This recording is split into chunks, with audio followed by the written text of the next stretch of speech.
That leads us into our main thing today, and President Biden sparked a lot of controversy with his student loan forgiveness plan, and now there are some Republican states that are pushing back against it. Well, Madison Seals talked to a tax law expert and commentator for Young Voices, Travis Nix, on today's Main Thing. On today's Main Thing, we're talking about Biden's highly disputed executive order to forgive student loan debt for tens of millions of Americans. Any day now, the Education Department will release the application for the forgiveness program, opening the floodgates for millions of borrowers to apply for debt cancellation and receive relief within 4 to 6 weeks after. The plan will cost roughly $400 billion, according to a new estimate by the Nonpartisan Congressional Budget Office, which will increase the federal budget deficits over the next decade and even beyond. The administration's plan to temporarily extend an existing pause on student loan payments would further increase the cost by roughly $20 billion. Here with me now to discuss what the deal is with this deal is Young Voices commentator and tax law expert, Travis Nix. Travis, thanks for joining me. Thank you, Madison. Thanks so much for having me on. Of course. So first I want to ask, is there a precedent for this kind of national debt forgiveness in the U.S. like this? From the executive, solely from the president, we haven't seen this ever. The statutory authority Biden's relying on was actually passed post 9/11 during the Iraq War that was supposed to cancel the student loan debt of veterans and war heroes who were affected by 9/11 and by the following wars. So Biden's relying on that to cancel student loan debt for everybody by declaring that the U.S. is in a total national emergency and the whole country is a disaster area due to the COVID-19 pandemic. So that's the weak statute legal position that the Biden administration is relying on, and it's totally unprecedented. Right. As you said, this isn't just for a limited group of people like veterans. So who is eligible to have their debt forgiven? Yeah, so it's anyone under the income thresholds right now.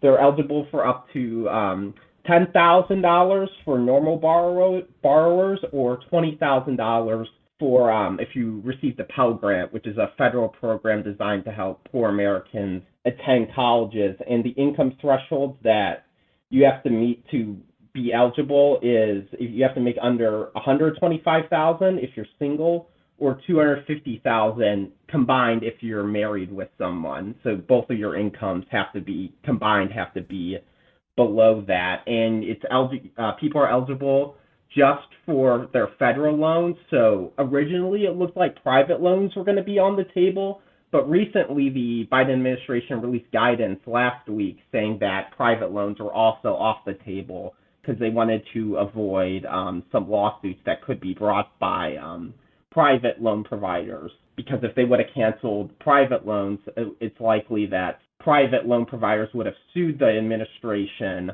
over the cancellation being unconstitutional.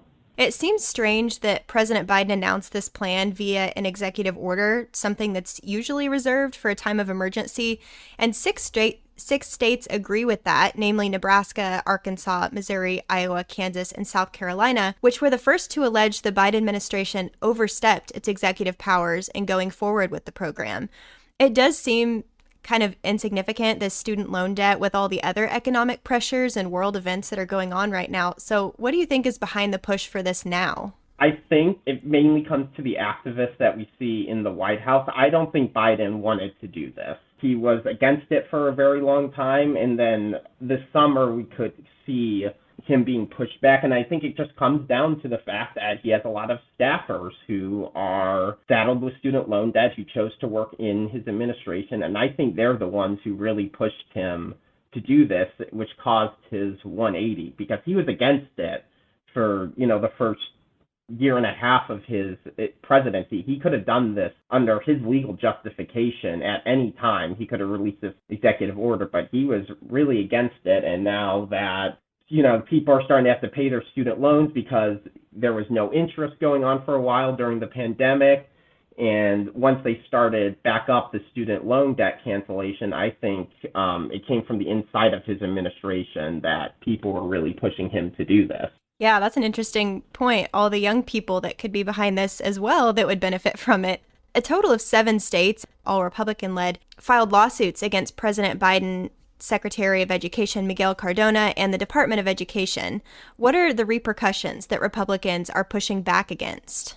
They're mainly just pushing back on the unconstitutionality over this bill. It's blatantly unconstitutional. The problem with the state's lawsuit is it's very unlikely that they're going to be able to get into court procedurally.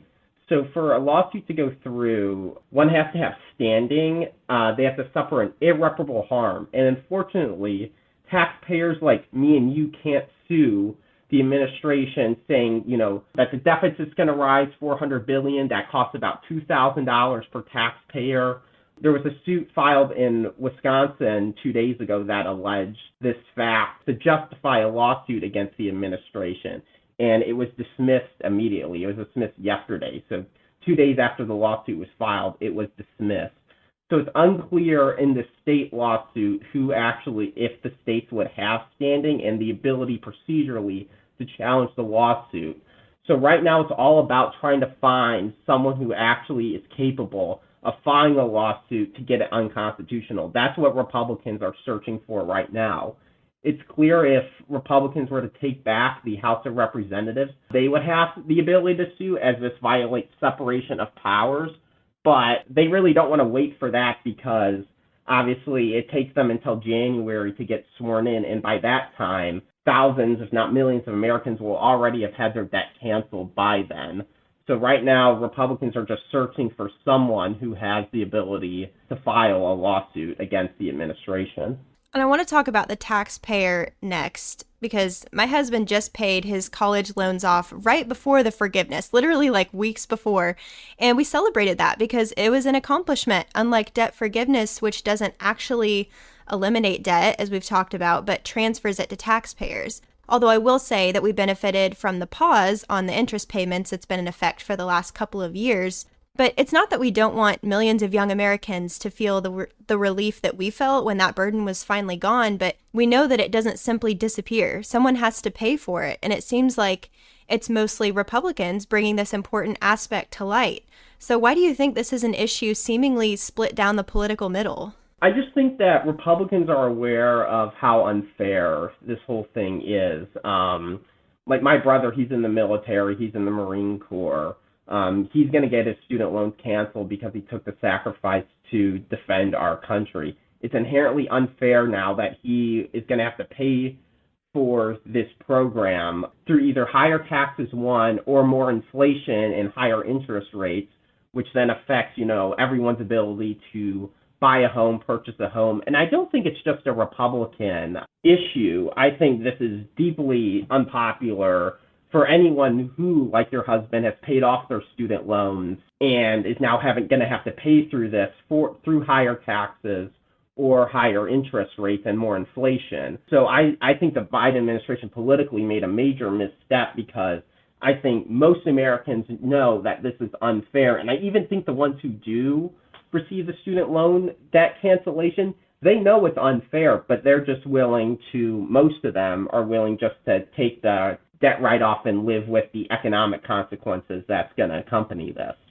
Mm-hmm. Yeah, I can see that. Like you said, it's bigger than just the Republican Party, although they may be the ones bringing it to light, but college is extremely expensive, and I think everyone can agree on at least that issue. So if national student debt forgiveness isn't the best answer for skyrocketing college costs, what is, or is there an answer? I think the easiest thing that we can do is look at Indiana specifically, and the Purdue University president and the Indiana University president, they've capped tuition costs for like the last decade. And I think that's something that most state schools need to look at because obviously costs have gotten out of control.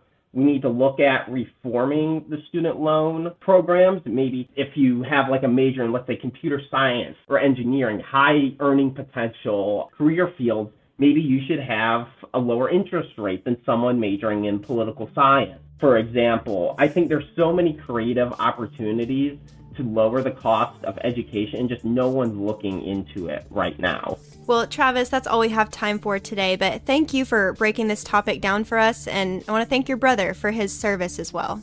Thank you so much, Madison. I was happy to come on.